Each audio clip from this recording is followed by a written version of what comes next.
So this time in this short video we're going to do question number 7. It's going to be Friday 2019. It's the higher tier, it's the double award physics. So it's about radioactivity. So we're just going to do a mind map for the radioactivity. So we're going to talk here about half-life.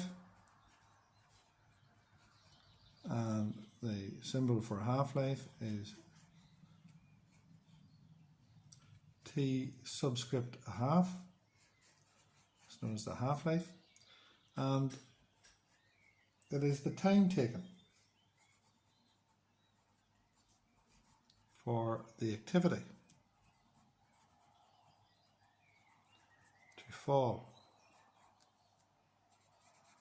to half its original value. That's what that thing is. The thing about half-life is also that this radioactive nuclei that disintegrates, it doesn't disappear, it changes. So if there was, we'll say, 120 nuclei and they split, you will get 60, and then you'll get also 60 over there. So these 60 here, these are still radioactive, and then they'll split to 30, and then split to 15. But that 30 over there, the atoms don't actually disappear. Because if you take the 15, 15, 30, 60, still 120 present. So this half-life, they do not disappear, they just disintegrate. The half-life graph is what's known as an exponential decay. That's the very fancy term to describe this graph. Two things. This graph has to start on that axis, and it comes down like this, and it skids along this one. It's known as an asymptotic graph. So the half-life, say for example, that's 100 becquerel or some 100 units. We go to 50, and there's one half-life. We go to 25, and that's 2 half-lives. When you're reading off these graphs, please use a ruler. Simple rule. So let's do the first question. Explain the meaning of the term half-life. 2 marks.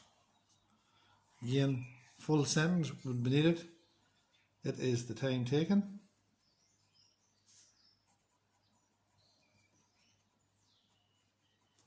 for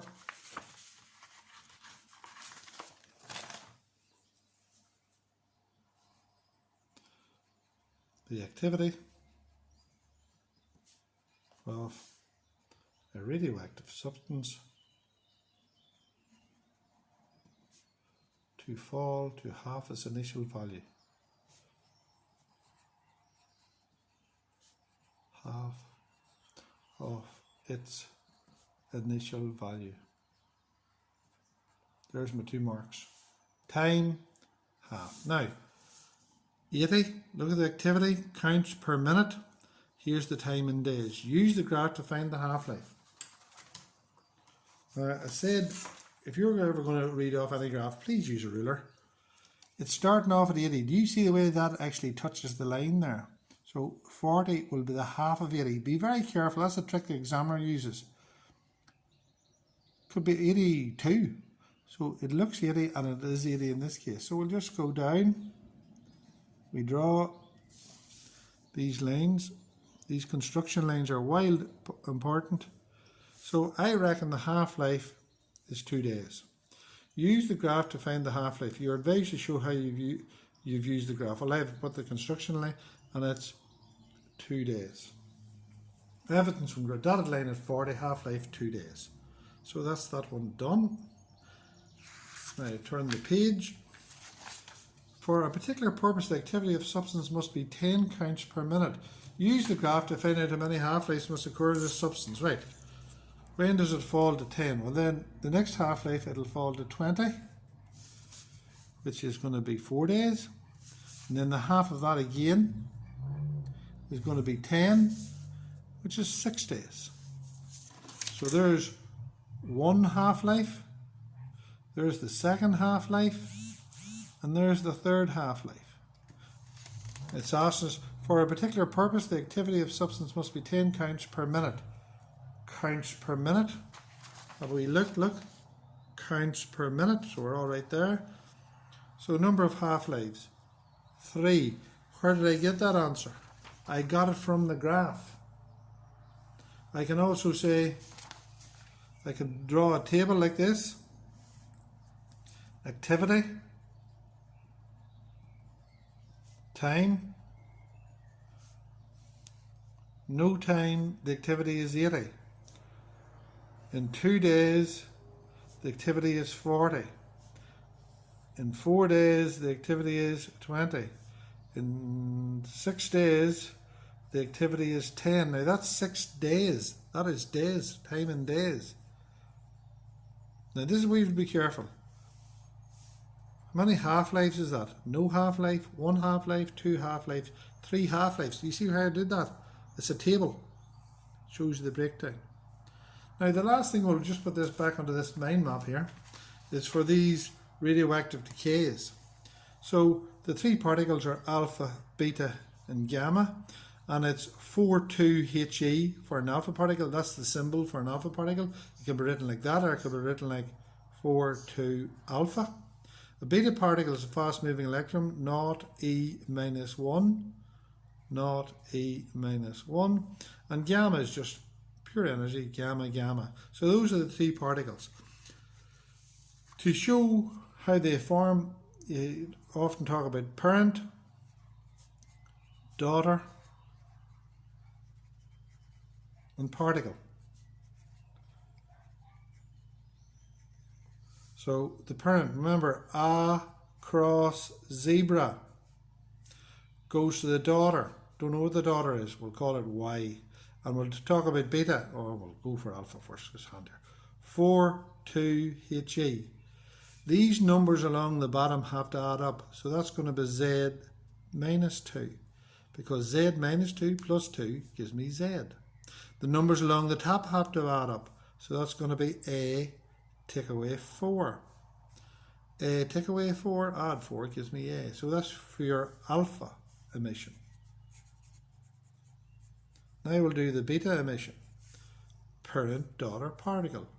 There's the parent, A cross zebra. Do you see how important it is to know that? Because then that makes everything else easier. So if you go back and look at some of the other mind maps we have done and the other quizzes we have done, that is always questioned. So there's the daughter, we'll call it D for daughter. And a beta particle, not E minus 1. So these have to add up. So that's going to be Z plus 1.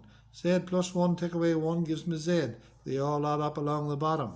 So that's just going to be A at the top. A plus naught is A. And the gamma is it's pure energy, so you don't really do the gamma one. So let's do the question. Well, for those who have been doing a bit of work, you know this uranium is going to go to something else.